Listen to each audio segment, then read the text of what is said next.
All right, on to politics now. Yes. Republicans take control of the House today, but first they need to elect a speaker. And Kevin McCarthy's struggle to win votes within the party is the latest battle over the future of the GOP. Scott MacFarlane is on Capitol Hill following this for us. Scott, good morning.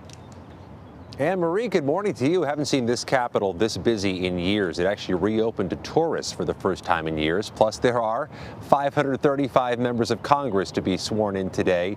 All that being said, nothing can happen in the U.S. House until there's a speaker chosen.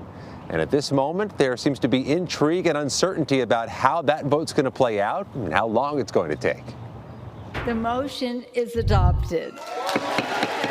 It's the job House Republican leader Kevin McCarthy of California has sought for years to be the next Speaker of the House, second in line behind the Vice President to the White House, and the person expected to lead Republicans nationwide in challenging President Biden's agenda. I hope you all have a very nice week.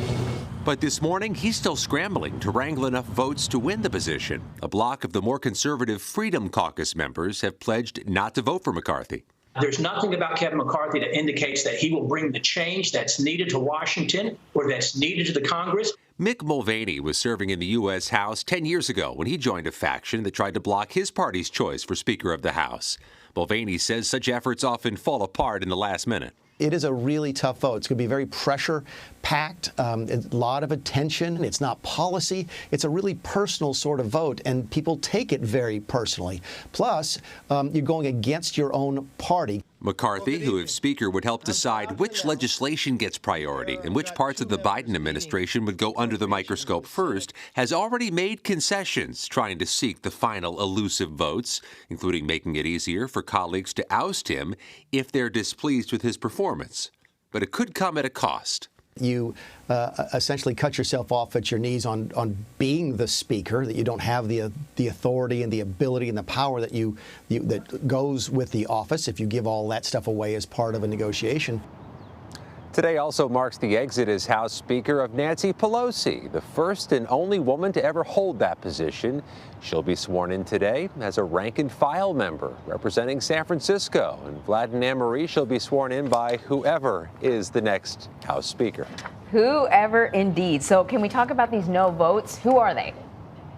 Well, one of them emerged over the past hour. Scott Perry of Harrisburg, Pennsylvania, a Republican Freedom Caucus member, a member of the more conservative wing of the House Republican Conference, says Kevin McCarthy has not yielded to the requests of the Freedom Caucus and has squandered votes to become the next House Speaker.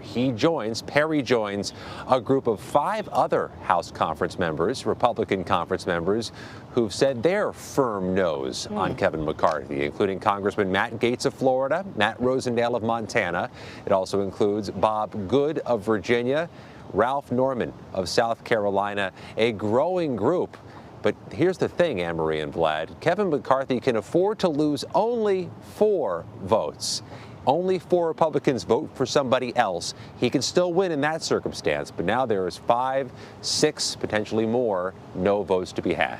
So, Scott, let me tap your expertise here and have you help our viewers and us, frankly, understand how this vote happens, because I know we keep talking about the number that McCarthy needs, but it also has to do with who's actually present in the building at the time and how some members vote. There's a present vote, there's voting by proxy. So just explain to us how this could work perhaps in his favor or not.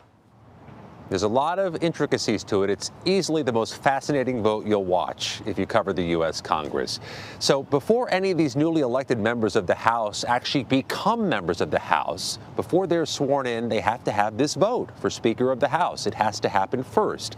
Thing is, the winning Speaker of the House has to have a majority of those who vote. So if a few people don't show up, the number he or she needs drops a little bit. If some of those who show up and vote don't name anybody, if they just say present or I'm here, but I'm not voting for anyone, the number he or she needs goes down a bit as well. But you have to have a majority, not a plurality. You don't have to have the most votes. You have to have at least one more than half of the votes. This could get really intricate. It could spiral to a second or a third or a fourth ballot. If it goes to even a second ballot, Vlad, it'd be the first time in more than a century that that's happened. So I know we got to wrap this up, Scott, but I'm just fascinated. Could, you've heard some reporting that moderate Republicans might join with Democrats. I don't know how realistic that is, but what is that scenario where someone is chosen to be Speaker of the House who might not even be a member of Congress? Would there be a compromise alternative that could yield a majority of the votes? That seems unlikely. I think it's more likely you and I both become co-MVPs of the National Basketball Association. But everything's on the table here today, and it's something that's being discussed. It seems likely a matter of when, not if, Kevin McCarthy wins this election, because there's just no alternative on the table right now, and you can't beat something with nothing, and that is not to begrudge your basketball skills, Vlad. I don't want to diminish your skill set on the court. They are zero, but I'm really, really good at holding a clipboard, so I like my chances. He never included me in that. Maybe I got a chance. Maybe I still got a chance. You Better might. than yours. Happy New Year, man. Thank you very much. Same to you.